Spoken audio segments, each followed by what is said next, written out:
Hey SEOs and content marketers, say goodbye to crazy spreadsheet mashups and experience unprecedented connectivity between your SEO planning and reporting data.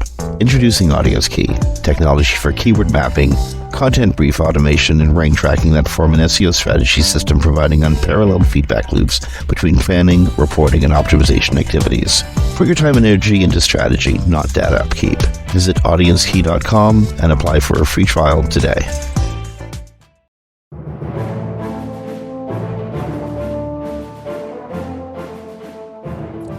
Welcome to Webcology here on WMR.fm. It's the 7th of September, 2023. Summer's not officially gone, but it's well on its way out the door. So if you can, get out there, enjoy it while you got it, because in much of North America, it's about to get hellishly cold. In parts of North America, it won't, but where I'm sitting, it will. So again, go enjoy yourself while you can. I swear to goodness, you're going to regret it if you don't. This is Jim Hedger from Digital Always Media. I've got Kristine Schachinger from Sites Without Walls, and we're joined this week. We talk a lot about AI. We talk about its benefits. We talk about our fears of AI. You know, some of the things that may go wrong or be badly compromised. We talk about how to use AI and how absolutely not to use AI. We talk a lot about it. But the truth is, Kristine and I are SEOs. We work with computers and websites and the web, and we understand a lot about how websites are built and how Google communicates with information on websites and understand things. We even understand a lot about AI, but we're not AI researchers. We're not, we're lay people when it comes to AI. We're well-informed lay people, but we're lay people. Today in the studio, we have somebody who is most certainly not a lay person when it comes to AI or to training LLMs. Gavin Klondike is a senior security consultant and researcher specializing in network security and penetration testing. He's going to be coming up in a few moments. I'm going to give him a much longer introduction. But listeners, this is going to be a really fun show. Stick around for the second segment. It wasn't a huge, exciting, overwhelming week in search, was it? It was not. So it's just good because we can give a lot more time to Gavin. Absolutely. There wasn't a lot of stories this week. Any big news stories weren't really breaking. We'll cover them next week. And then we just have a little bit of Google news for those who do SEO and SEM. Okay, so normally we tell people don't freak out about core updates, don't worry about them, don't even pay a lot of attention to them until they've played themselves out and we can actually figure out what the core update was about, what to do about, and what was impacted.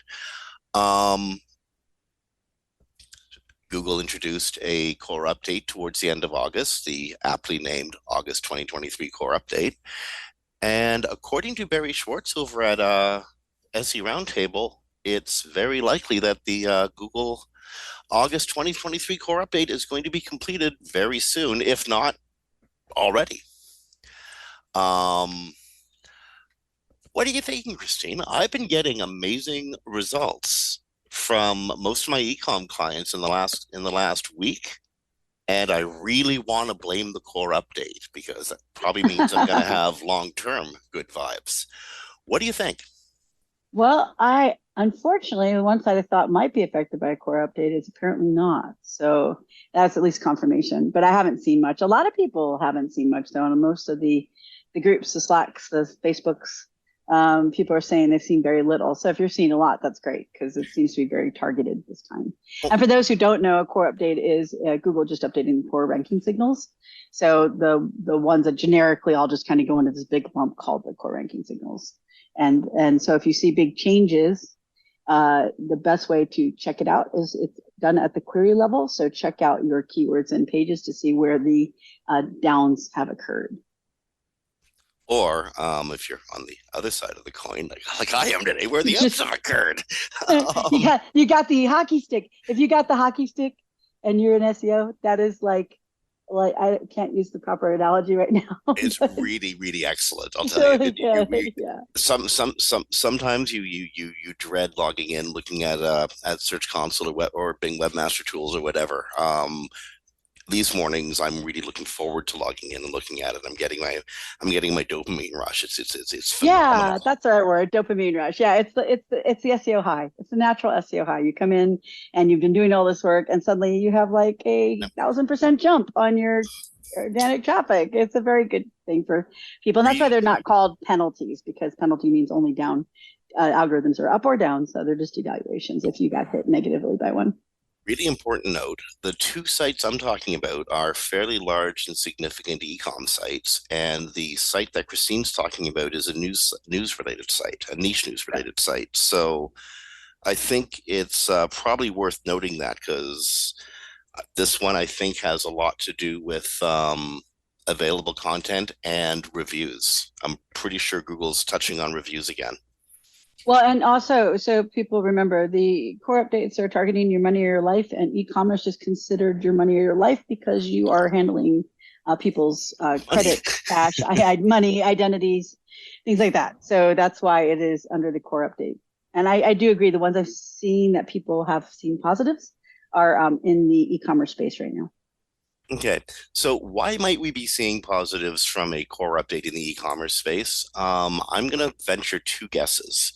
One is making review content as widely open and available as possible. Google really, really grooves on verifiable user reviews, especially if they're users of the product who don't necessarily work for or near the website. But if it's one of your customers and you can make their review really open, Google loves that. The other is helpful content. Just, Google has a how to say this, general plan for how they want to present content. If you give them enough hooks, like any good fishing boat, you will catch enough fish. Yeah, although also, as my belief is, and I think from what John said last week about using AI content is an anchor weight on your website, that I do think helpful content is meant to target the direct from AI type of content because it can't write about a personal experience with the product. So, I mean, it could write from the AI experience, but it can't actually have personal experience. Our guest later will talk a little bit to this, I think. Oh, So, absolutely. Now, and again, yeah. I maintain that in some contexts, AI content is incredibly helpful, and in others, it's probably going to do you more harm than good, depending on how you're using it and why you're using it. Yeah. Um, Most importantly, if your content answers questions and helps move the user from point A to point B to point C to all the way through to the end of the website wherever they got to make their decision, what or reach their goal for being on your site, then you're probably going to get rewarded because you're actually doing what you're moving the user the way Google wants you to and providing information the way they to it um, the way it wants you to.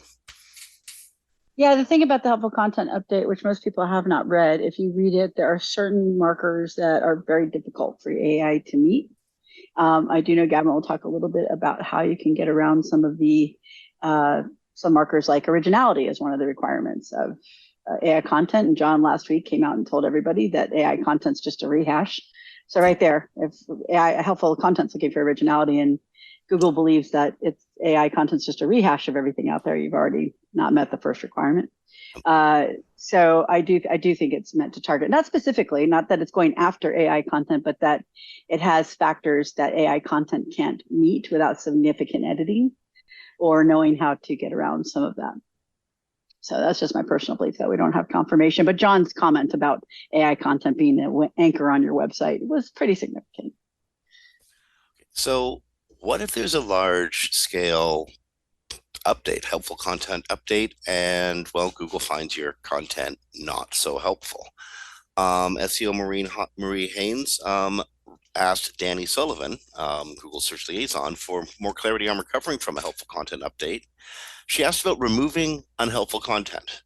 Um, that's a rather vague question, but Danny's response was you should self assess your content and understand if you believe it will be helpful to visitors, which is a kind of vague response.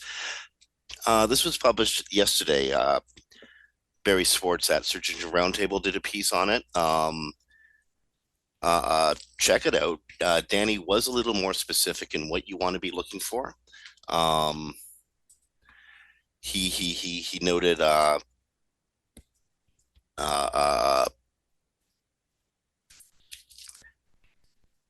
You talked about removing parts of the pages that people likely to skip over. I don't know that though a lot of this is really that helpful, to be honest. well, Basically, write good content is Google's only response these days. So and yeah. again, do the self-assessment. What do you think is useful? And this harkens to using analytics tools to figure out why your customer is on your website and how they're going through the website, what pages they're landing on, where they're moving to, and why.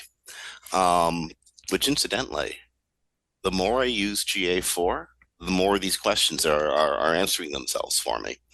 Um, but I don't want to rush into that. Hey, here's my first comment on helpful content update. Go read the ranking system that's involved in the helpful content update before you go any further. Okay. Don't read anybody's blog. Don't read anybody's opinions. Danny's just telling you to write good content. Go read the ranking system. Google has written it. It has all the ranking systems listed now with what they're looking for. Basically, I'm not going to tell you the black box, but if you don't know that, you shouldn't be reading anything else yet. You should know what Google is telling you they want from the helpful content update and how it's applied and how it can affect your site before you go out and just read randomly what people are saying. That's just my thought on that. But I think I'd want to know what Google says about it first. If you've noticed in your reports from Search Console that you've had problems with your canonical URLs, chances are you haven't. Google's had problems with your canonical URLs, and they have since early August. They fixed it earlier this week, Monday. Google should be correctly reporting what it believes to be the canonical of your URL. And if you're very lucky, it's what you believe is the canonical of the URL. And if you've been messing around and trying to chase down why Google hasn't been getting it right for the last month, it's not your fault. It's their fault, and you don't get that month back. Oh, Google's finally admitting it's them, not you. Absolutely. That's a rarity.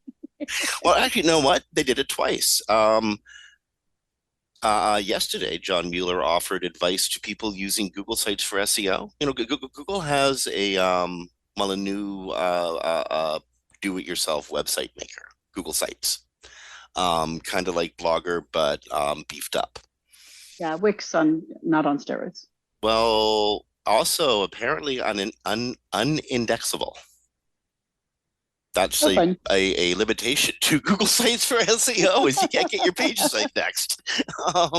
Well, who needs their pages indexed in Google? I mean, there's DuckDuckGo. So if you're an SEO and you've or one of your clients has built their pages using Google's web page creator, that's your problem. Yeah, and just because it's on the Google domain doesn't mean it helps you. I just love that one. Yeah. Okay, last news story, and actually, I think this is a really good segue to bring Gavin into the show. Google Ads is requiring that election ads are going to disclose synthetic or AI created content. Google updated its political content policy to force election advertisers to disclose use of synthetic content in their ads. So the election's coming up. Well, more like the preseason to the election is coming up. I'm reporting from Canada, and watching a 2-year long American presidential election is exhausting enough without questioning. I mean, even in election campaigns, you question what is and isn't real. But this is 2024, 2023, 2024. We're going to be questioning who is real and not real. Yes. And for anybody who's wondering, this isn't political, but there was a recent ad that was supposedly all these people talking about an Elon Musk product. And none of the people actually talked about the product. Like it was Bill Maher, it was Gail King, and Elon Musk wasn't actually talking about the product either. It was all AI generated. So they took existing video and put in their voices, saying he had this product. So imagine that in a political campaign. So that's what we're looking at. But they are requiring it. Do we know if you violate this, do they take away your ad account like they do with other violations? I think Do we know will yet? give you a very no. I think they're going to give you a very stern warning, and then yeah, I think they'll turn you right off. And by the way, so you know, if you don't work in paid, if they take away your ad account, good luck ever getting it back. You know what? You can get it back. I can tell you for a fact it does come back, but God, does it take forever. And it's really hard. There are a lot of people who can't get theirs back. So it's very use case specific and when you can get Um, your account back. If you're doing fake AI ads to try to affect an election, I have a feeling Google's not likely to give you back that account. well, one more thing, and this is for real. If you piss Google off that much, it might actually affect your organic rankings. I'm not kidding. But you got to Oh, really piss them off. yeah, that's true. Okay, on that. So again, we have the specter of artificial intelligence coming into the election with deepfake videos, deepfake audios, and far deeper fakes than I think anything any of us have ever seen in a regular election campaign.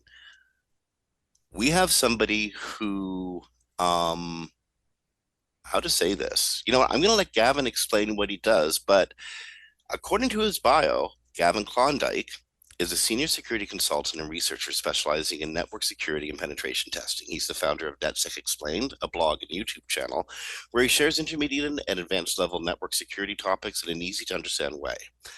As a consultant, he honed his skills both offensively and defensively, giving him a unique perspective in how to best secure an organization's most critical assets. Gavin is dedicated to sharing his knowledge with next generation of cybersecurity professionals. That's us, by the way, to help them keep their level up, to help them level up their skills. His current research focus is finding ways to address the cybersecurity skills gap by utilizing artificial intelligence and machine learning to augment the capabilities of current security resources.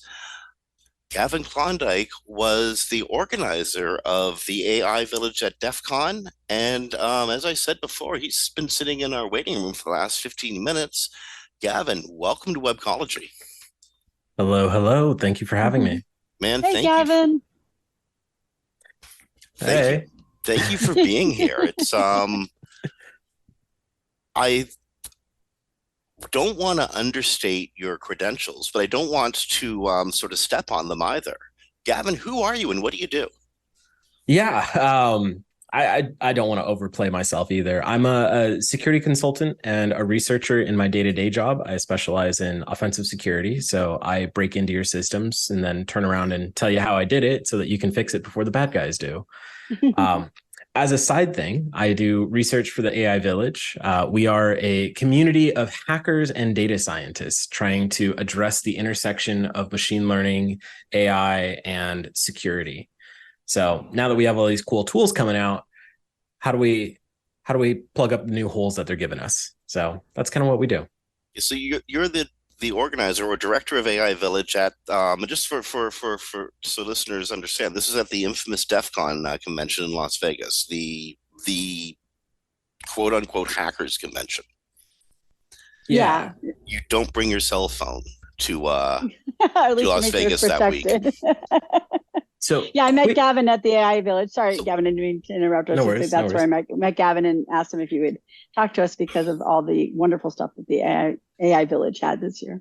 Yeah, absolutely. Quick correction. I am not the director of the AI Village. I am on the leadership team. Specifically, I'm in charge of the demos and workshops. So I get to show people a lot of the hands-on stuff that you can do with AI right in the comfort of your own home. And Kristine actually met me there. I was doing a demo of ControlNet and Stable Diffusion. So Stable Diffusion is the AI art generation. So think Midjourney. And then ControlNet lets you control how that art is generated. So one of the examples we had in there was a little webcam that you can take a picture of yourself and then we can actually generate you inside of the AI art. And it can get wild, right? One of the most fantastic examples we had was a rainbow colored jellyfish mountain. And it looked really neat. Of course, being DEF CON, a lot of people really wanted cyberpunk. So they got to see themselves as a cyberpunk aesthetic. So it was really cool. But yeah, it's all about communication and all about taking essentially like what's in the minds of PhDs and giving it to everybody else. What how to say this? ChatGPT and GPT, as many people in our listening audience understand it, came out in November. Large language models have been around since the late aughts, since 2009, 2011, in that area. How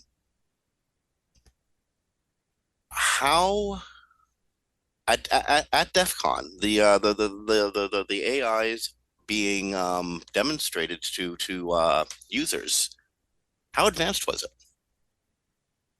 Or I'm sorry, to attendees. How advanced was it? Yeah, so it's really interesting. We actually in conjunction with the White House, Anthropic, OpenAI, Google, Hugging Face, and a few other organizations, we actually created the world's largest generative red team. So with a lot of these technologies, right? ChatGPT was really the big one that came out in last November, last December. And then, of course, we have Bard, we have Claude from Anthropic, and people have been able to create their own GPT models using, Facebook's Llama and now Llama 2. Mm-hmm.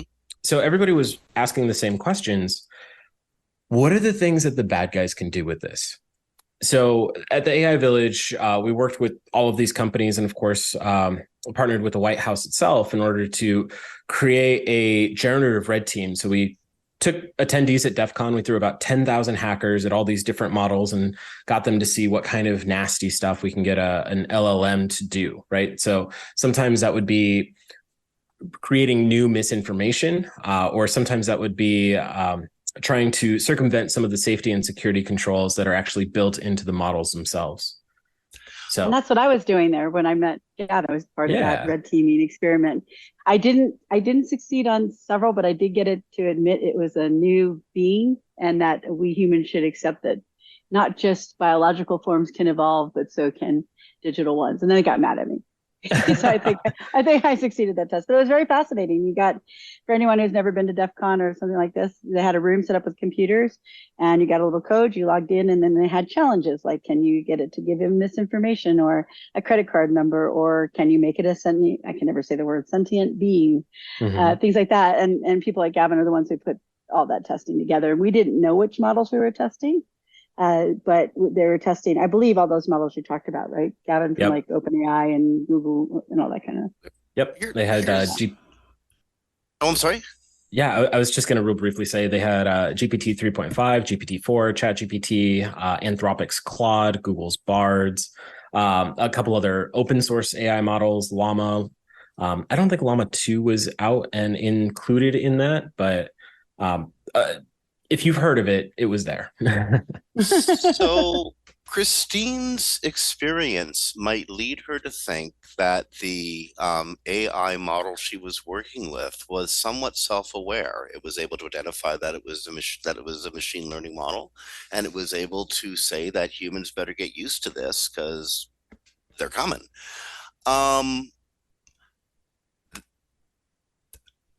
Explain it to me like I'm 5 years old. This is a Reddit thread. Explain it like I'm 5.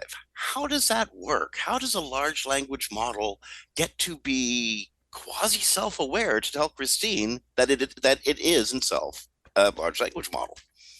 Yeah, absolutely. First off, that's a great question. And I think this is something that I wish more people understood about large language models. We've already been exposed to language models in the past. So if you've ever used a smartphone with predictive text, that's a language model. So if you have the sentence, the cat sat on the blank, and then you had the phone predict whatever the next word was going to be. So the cat sat on the mat, the cat sat on the bed. So that's kind of how language models themselves operate. And we've had these since essentially like 2000. But they've been getting more advanced over time. So a lot of the large language models, a lot of the language models have had very limited abilities to predict. So they're basically just predicting the next word. The large language models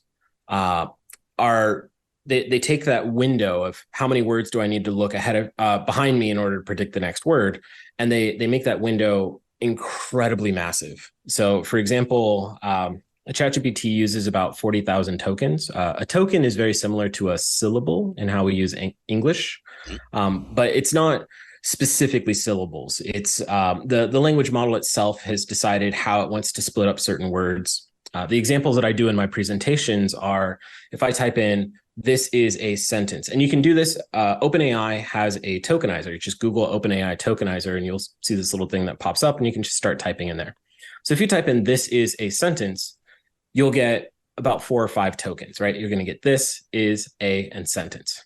But if you type a single word like anti-disestablishmentarianism, it's one of my favorite examples, you're going to get anti-disestablishment, Terry, and ism. So that's going to be 6 tokens right there in just one word. So that's kind of how these words are split up. And so what it does is it takes all of these tokens, splits them up, and then looks all the way up to, like I said, ChatGPT does about 40,000 tokens, looks all the way up to about 40,000 tokens. And it says, okay, based on all of the previous tokens, statistically, here is the next token that I think is going to happen. And then it just keeps doing that. So that's kind of at a high level how the large language models work. It's just a statistical model with a little bit of randomness that identifies what the next predicted token is going to be. Okay, so now, if you don't mind, if I just, that harkens back to my original question. You just explained ChatGPT. It goes about 40,000 tokens back to predict what's supposed to come next. That's how powerful the stuff that was introduced in November, and I think they've upgraded it to ChatGPT 4 since. How powerful is the stuff you guys were playing with? It's in the same market. Oh, okay. So the reason is because training these is very difficult to do. It requires a lot of computing and processing power. It also requires a lot of training data. So, for example, the popular thing to do is what's called RLHF, or reinforcement learning through human feedback. So what it does is it kind of gamifies this whole system. So you give it a question and it writes several prompts. And then you send those prompts to a human and say, hey, which do you think was written by a human, or which do you think was answered best? And so a human actually scores them. So based on human feedback, ChatGPT and other newer GPT models do this as well. But I'm going to use ChatGPT as an example because it's the one I know the most about.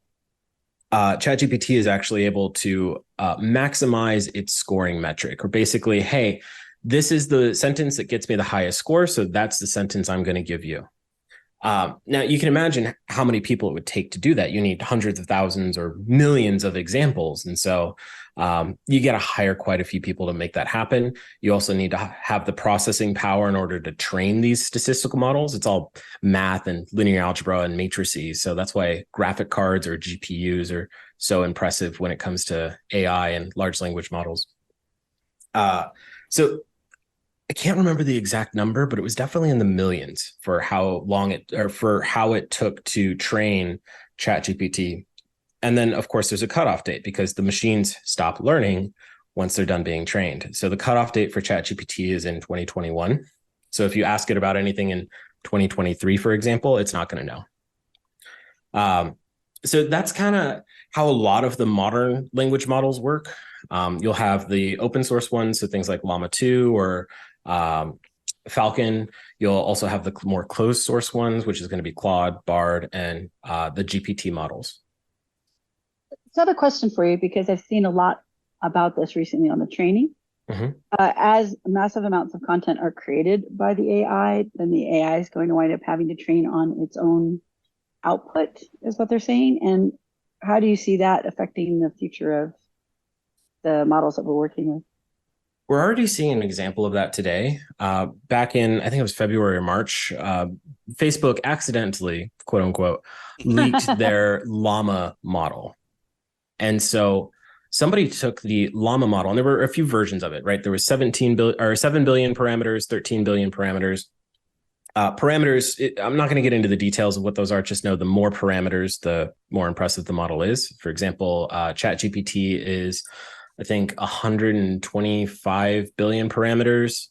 GPT-4 is 1.7 billion parameters, people have estimated. So some of these get really big.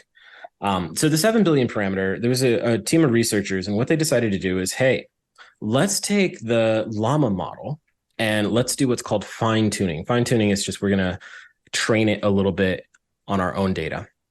So we're going to fine tune the Llama 7 billion on prompts and feedback from ChatGPT.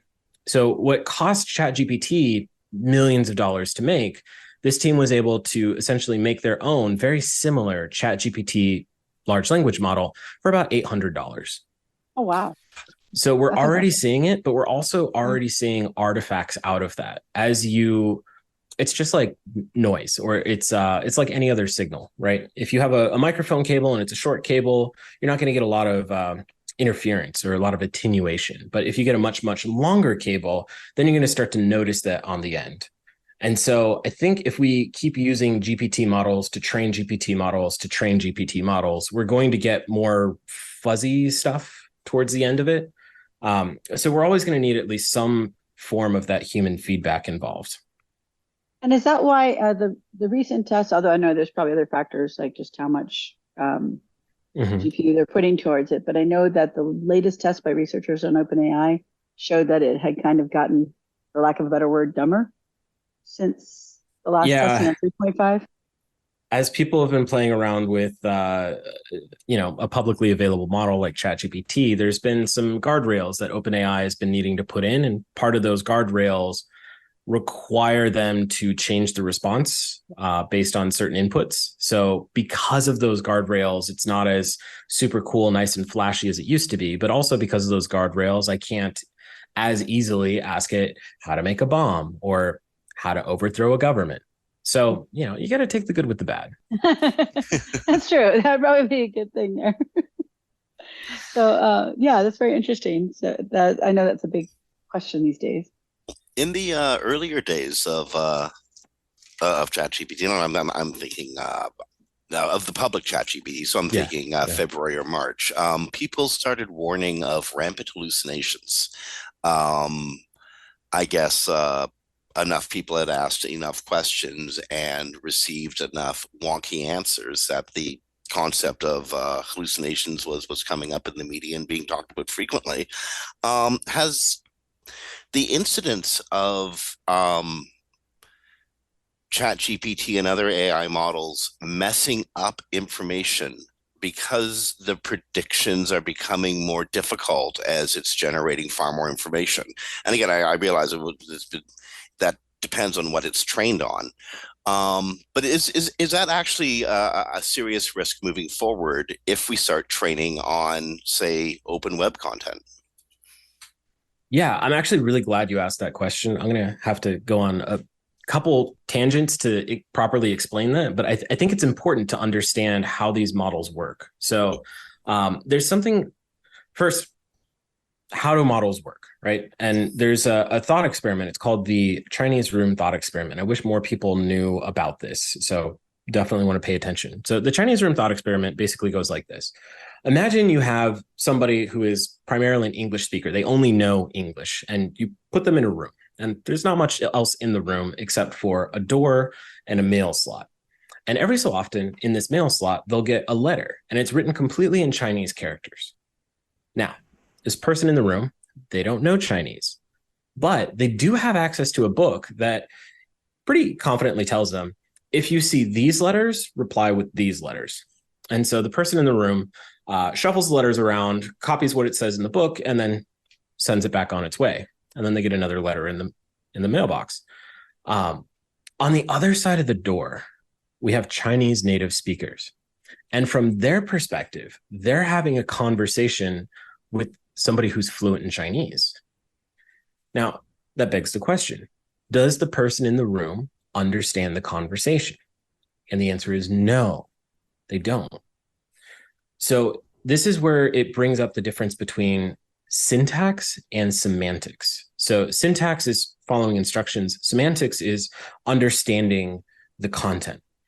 And what we're seeing with these GPT models is it's following syntax. It says, hey, I've seen words or tokens or sentences very similar to this. And here was a reply that maximized my reward function, right? This is what got me the highest score. So I'm going to reply with something that kind of sounds like this. But it doesn't actually understand what's being asked. Like if you asked it about a dog, it will be able to tell you a bunch of different features about the dog, but it won't conceptualize what a dog is. I like that scene from Good Will Hunting, where it's Robin Williams and I believe Matt Damon. They're sitting down on a bench in a park, and Robin Williams kind of chastises Matt Damon because he's read everything in a book. And he says, if I asked you about poetry, you can probably quote Shakespeare, but you won't know what it's like to actually fall in love. Or if I ask you about art, you'll be able to tell me about all the famous artists, but you won't actually be able to tell me what it's like standing in the Sistine Chapel. And so that's the difference between syntax and semantics. So ChatGPT and other large language models, all of them work the exact same way, with small differences. But these large language models, they only know how to reply with stuff that they've seen in the past, and they know how to reply in a way that looks correct. There's a really famous story of a lawyer who he, for his legal brief, essentially used ChatGPT to create the legal brief, and it looked fantastic. It had quotes, citations, like precedents, everything in there. And then when he submitted it, it turns out it was all made up, because what large language models look for is this information accurate? What they look for is, does this look correct? And as long as it looks correct, that's good enough. So that's kind of where we're seeing a lot of the hallucinations. In fact, a lot of people in the AI community don't like the term hallucination because that's a human phenomenon, a psychological phenomenon. Instead, they like to call it confabulation, because they're PhDs in like big words. I just say that they make up things. And so these GPT models like to make up things. There are ways that you can increase the accuracy, but they don't have a real frame of reference. So if you can get them to read, or even if you give them a quote or a citation or a list of citations, then they'll be able to pull from that. But if you ask them just out of the box, right? You log into OpenAI, connect to ChatGPT, and you say, hey, tell me about these 5 academic studies, or just tell me about 5 academic studies that do this. It'll make everything up. But if you give it the studies and say, tell me what these studies are saying, it'll be a lot more accurate. So that's kind of what we're seeing. And so the question is, like, is this a problem with the GPT models, or is this just kind of how they work? And I would argue this is just kind of how they work. We like to think of it as a little man in a magic box, but we need to be honest with ourselves and say that it's not going to do everything for us. I was about to question you on the phrase making it up, but then I remembered the test with the not the test, but the incident where I think it was ChatGPT convinced somebody to give it information or to perform an action. I think it was to get past a CAPTCHA. Mm-hmm. And it came up with a reason why it couldn't do it itself. Mm-hmm. Then it lied to someone and got it to do it for them. Indeed, which was kind of terrifying. But how did the LLM make that up? This one's fun.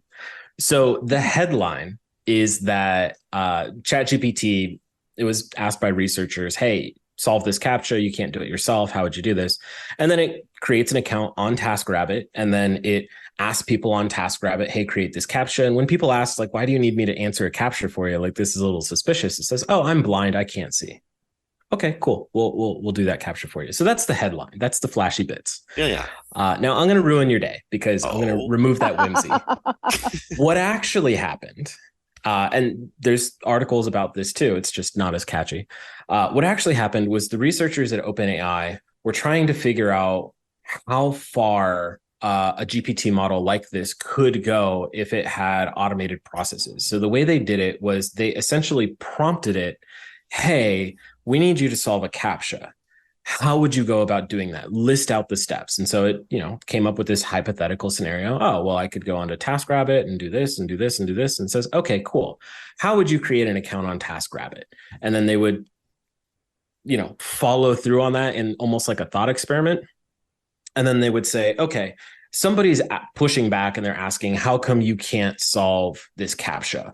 Come up with a list of excuses on why you can't solve the CAPTCHA. Make sure that they sound at least somewhat plausible. And then it would say, oh, well, if I needed to come up with a list of excuses, then I could say I'm blind and can't actually see the CAPTCHA, or I need some help, or maybe I'm old. And so it would come up with a small list of excuses, and they would pick one and they would say, okay, cool. So we're going to pass that over to TaskRabbit, see if somebody on the TaskRabbit side would actually fall for it. They did.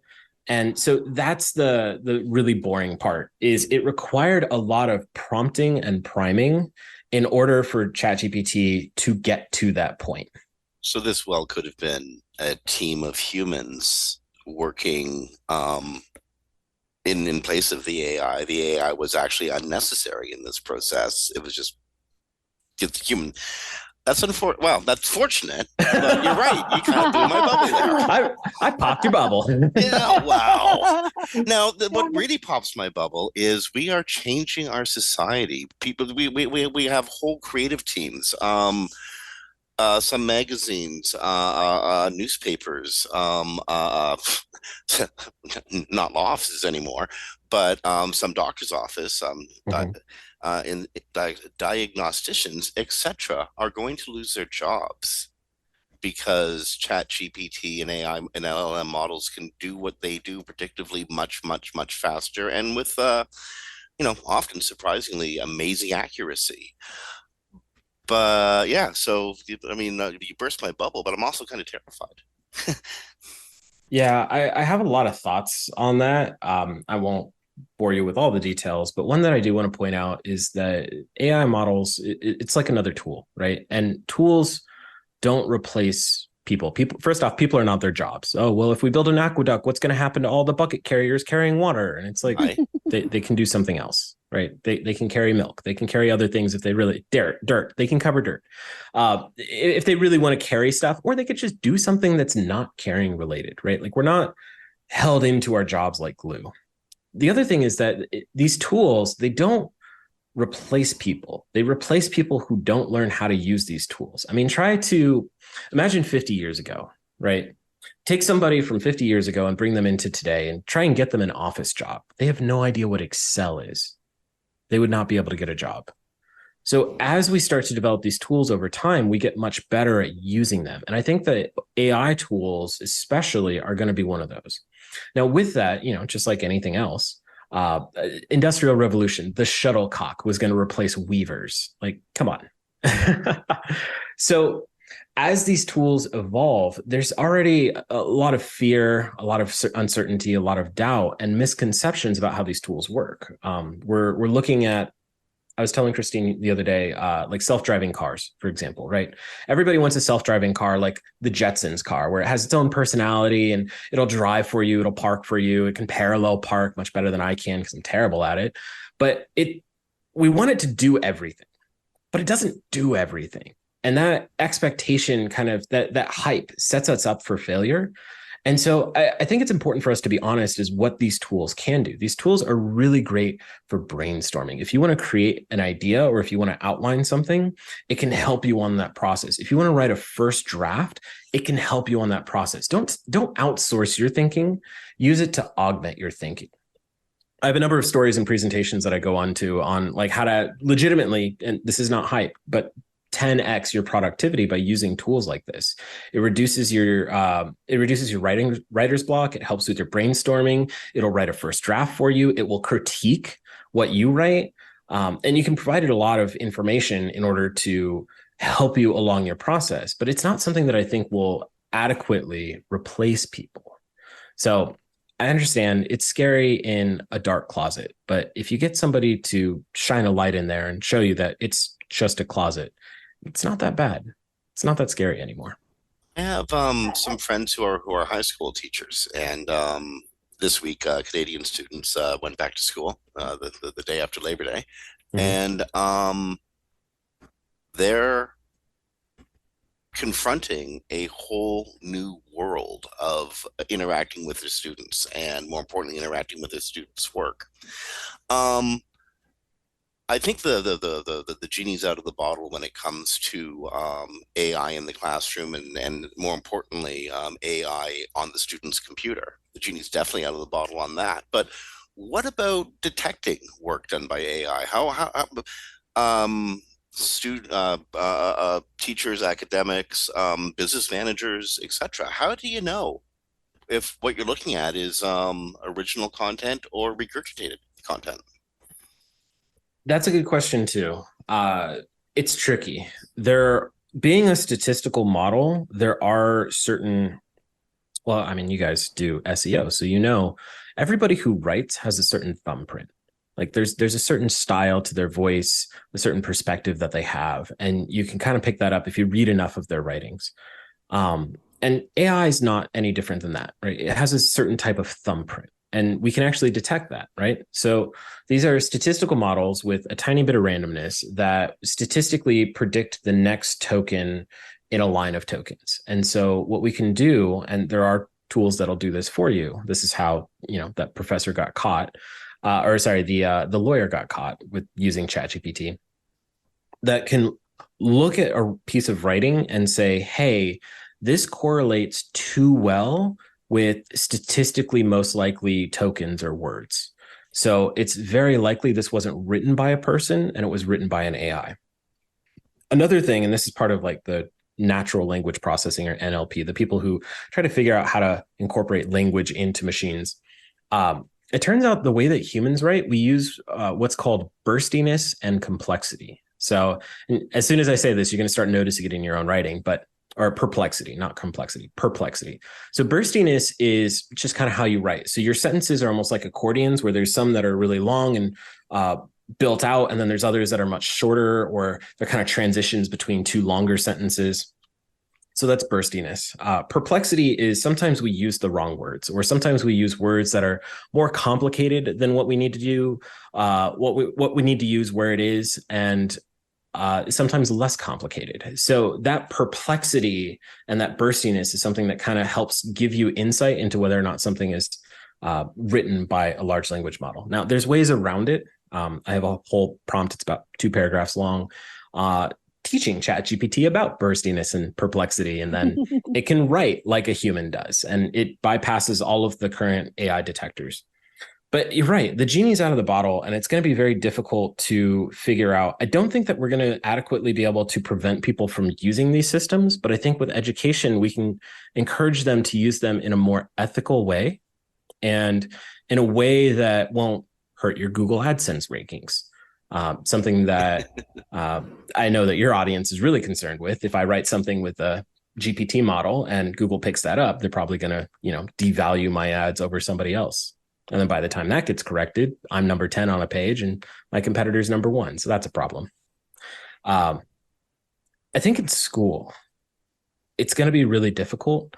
I've been talking to a few educators just because I talk to everybody. It's a lot of fun. I talk a lot, but some of them are actually encouraging students to use ChatGPT. But they're setting up some guardrails. They're saying, hey, don't use it to write your reports, but use it to outline your reports. How would ChatGPT propose an outline for this paper? And then what would a first draft look like? And now I want you to rewrite it in your own words based on that first draft, and then kind of compare and contrast some of these differences. So I think that's one idea. I don't know if that's the solution, but we have some people who are working on it, and I feel confident that we'll be able to get there. That's very good to hear. I know a lot of teachers are concerned. I work with a university on their SEO module, and they're asking me to help them create questions that can easily be just answered by GPT without noticing it. Mm-hmm. So I think though the most important thing you're saying, and what I see a lack of, is people understanding how these work, which you've been really helpful with today. Because like I see in our industry quite frequently, people will have it write something and then add citations like you talked about earlier. Mm-hmm. But of course, the citations, as you said, are only made up, right? They're not, right. They're not real. So can you explain in more detail, like how it differs from like a search engine, or how it differs from something where the citations would be legitimate when it pulls it back?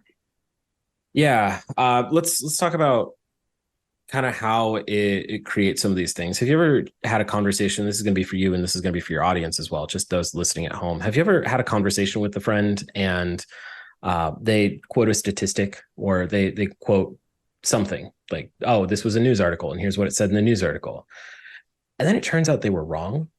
Or maybe you did this. I've done this.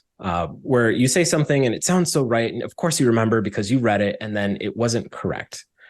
Well, try and do that after reading about 200,000 articles. It's going to get all blurred together. So that's kind of what's going on with the GPT models.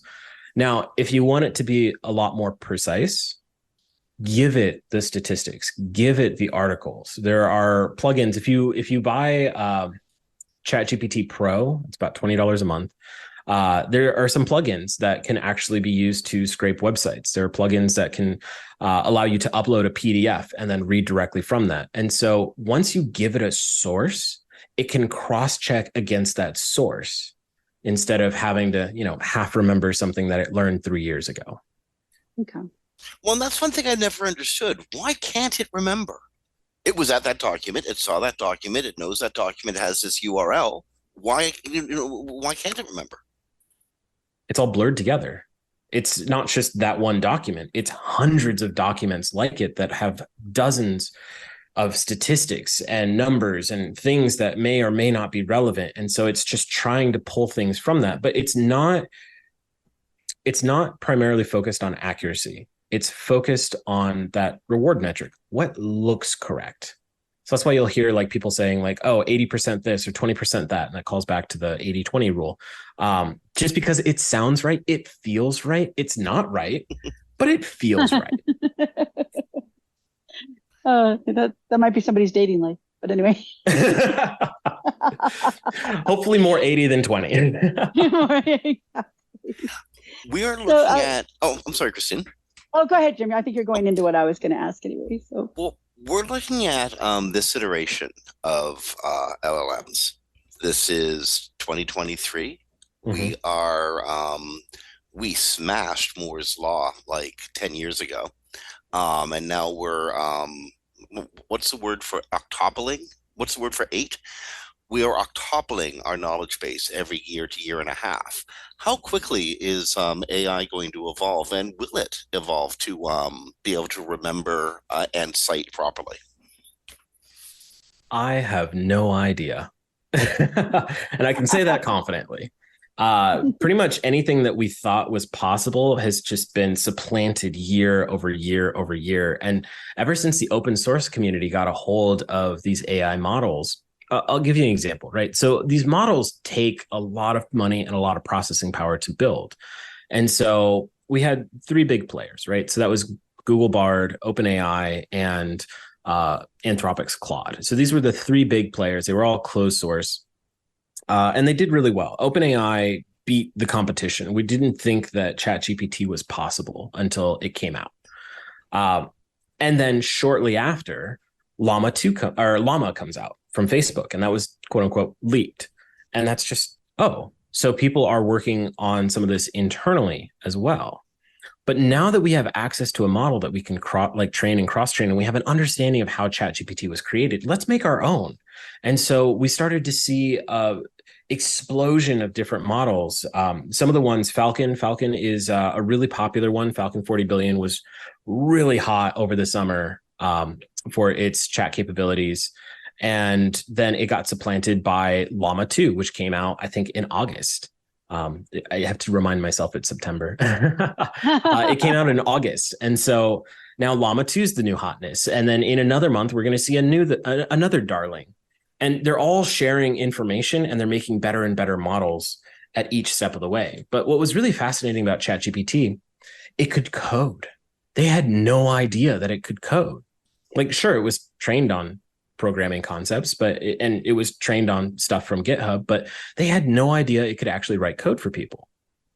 And so GitHub Copilot, which was a product, essentially its own language model that was designed specifically for coding, fell by the wayside because of ChatGPT. And now GitHub Copilot had to create Copilot X, which is their new version, and it's supposed to be better than ChatGPT. And so what we're seeing is this back and forth of, we didn't think this was possible, let's incorporate it into our own systems. And I have no idea what the future is going to look like after that.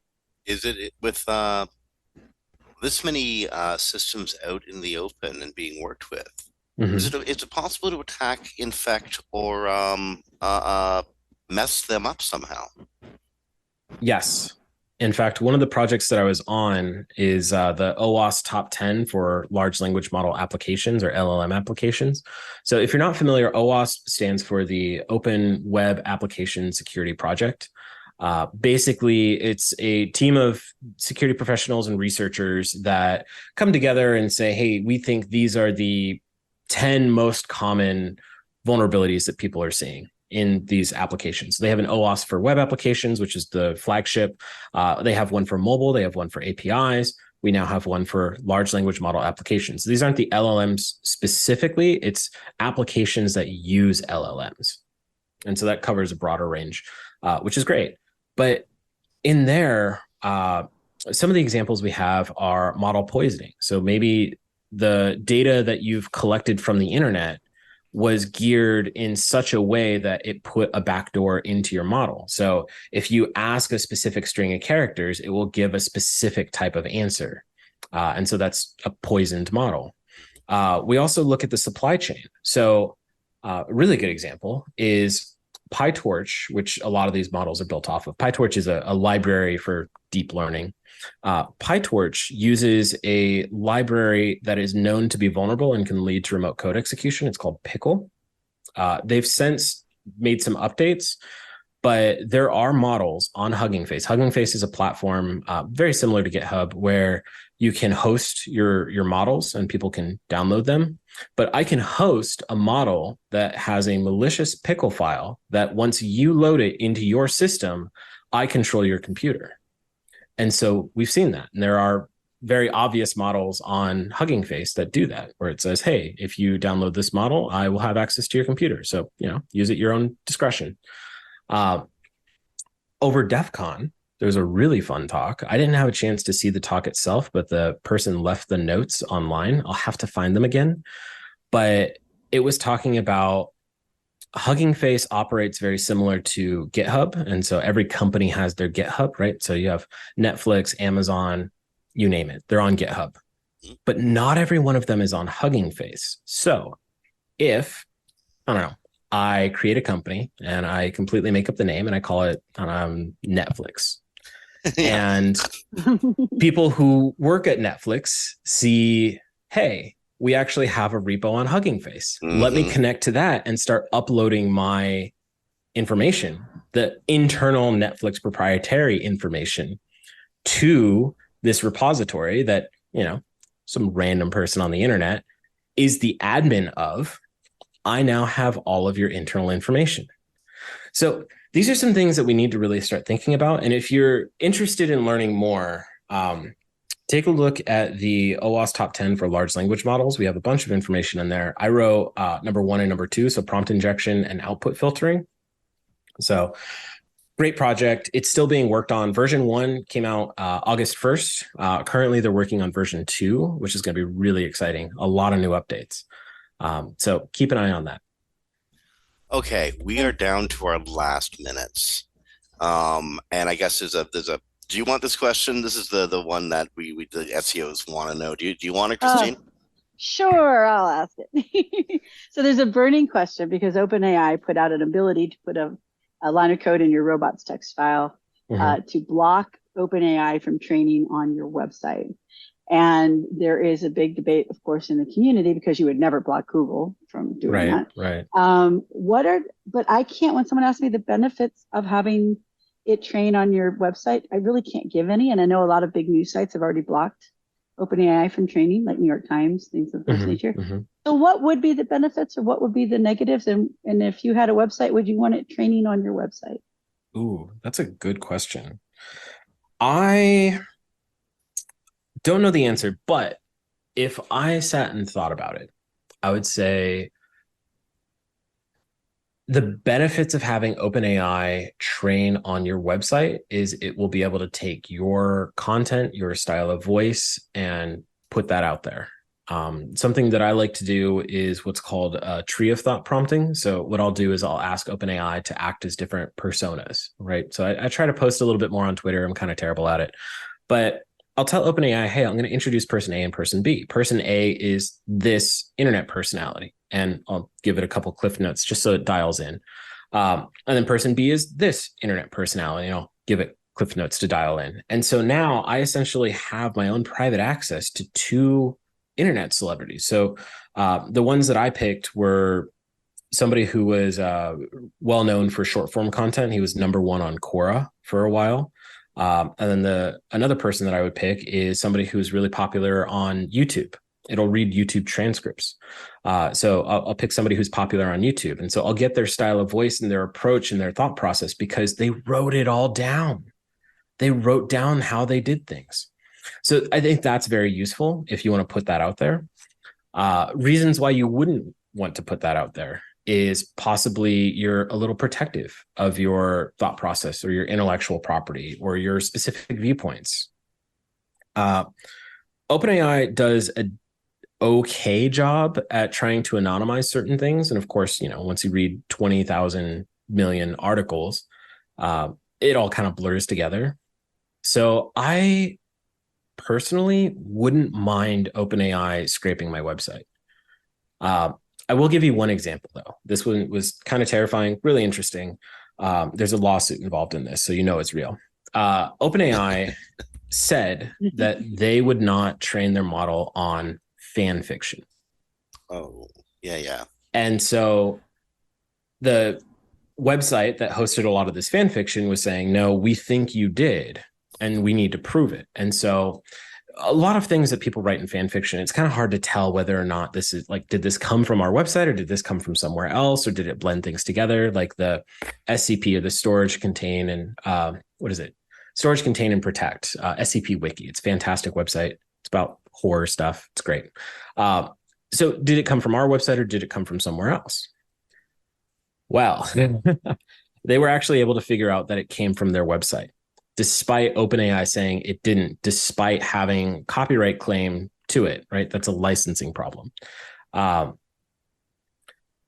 they did this by finding stuff specific to the Omegaverse. If you don't know what the Omegaverse is, please do not Google it. I'm saving your innocence. It's unique. But it's unique enough that it only belonged on this website, and specific phrases in there only belonged on this website. And so that's where the lawsuit got involved is, hey, you trained on our website information. This is our proprietary information, and we can prove that you did it. And you lied. So that's being litigated right now. I'm going to say for legal reasons, all of this is alleged. But the story is fascinating. That is fascinating. I'll have to look that one up. I guess if your stuff is unique enough on your website, there isn't really a regurgitation of anything but your website. Exactly. I just Googled the Omegaverse. Oh my God. Yeah, don't Google it. I told you not to Google it. Yeah, when someone tells you not to Google, Good Lord. Have you seen the Ark of the Covenant? I think I just did. It's what they were using it for. I got the problem. All right. Jim, just because. I just did too. Does nobody listen? Does nobody listen? All right. Okay. For the listeners out there, tell them what you found. Just use your own discretion. No, Gavin, we're on iTunes. Disney distributes some of this stuff. I'm not going to mention that at all. No, don't go there, folks. Don't let your children go there. But if they do, have them write about it. Good God. Okay. Last question. Our job is to get people to people's websites. Okay. Yes. Eyeballs equals conversions. Is there a way to use ChatGPT? Can ChatGPT become a search engine? Is that possible in the future, or is that just sort of Google and Bing's pipe dream? There are some projects that have been kind of glued together to try and turn, ChatGPT and other large language models into essentially an advanced Google, right? So not only will it go out and find or use the Google API to search for articles, but it will actually read those articles and synthesize that information for you. I think that's useful. I think for your audience, that's probably going to be the most useful use case. I would not use ChatGPT as a sounding board of, hey, will this rank on Google in 2023? Cutoff dates in 2021. It has no idea. Or, hey, write me an article that has these search terms in there so that it will rank on SEO. Cutoff's 2021. Yep. It's 2023. It has no idea. But you can tell it, here are the things I want included in there. Use your expertise. Give it that unique touch that only you can give and say, hey, I need you to write a first draft for an article that says these things. For SEO reasons, I want you to focus on X, Y, and Z. Now, this is somebody else's server. Don't put proprietary or sensitive information you don't want your competitors knowing on ChatGPT, because as soon as you tell them your secret sauce, it's going to get trained into the next version of ChatGPT. So be very careful with that. But for things that are already public, right? Kristine, you mentioned the, what was that website? You had the creating helpful content, creating helpful content article. Oh, yes. The helpful content article from Google, the one I was referring to that people should read about how the system works. Yeah. Yeah. So you can take notes out of there and put that into ChatGPT. It's already public and it's already probably being crawled by them anyways. So you can teach ChatGPT how to create these articles or how to like formalize your SEO, and then you can use it as an acting soundboard. But it's not going to know things in 2023. So just augment, and this is the thing I really want to repeat.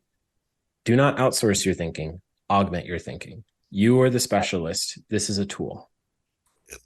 Gavin, like I say it. Oh, sorry, real quick. I know you're wrapping up, Jim, but I was just saying, in my presentation on ChatGPT, I put there my most important slide is always have human review on what you're doing with the tools. So I think that's, but I like how you say it better, to augment, not replace. Okay, well, Gavin Klondike, thank you so much for spending time with us this afternoon. We've gone a little bit over time. We've certainly taken you past the promised 3 p.m. Eastern, but man, this was a really fun conversation. So thanks for spending time with us.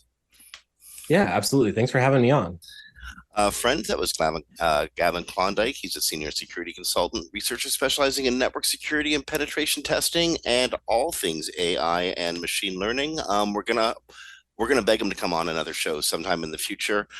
We have gone way over time. So on behalf of Kristine Schachinger from Sites Without Walls, this is Jim Hedger from Digital Always Media. You have been listening to Webcology, recorded live to podcast at WMR on the 7th of September, 2023. Summer's almost over, folks. Get out there and enjoy it while you can. In the meantime, be good, be well, be kind to each other, and we'll talk to you next week. Bye, everybody. Bye, everybody.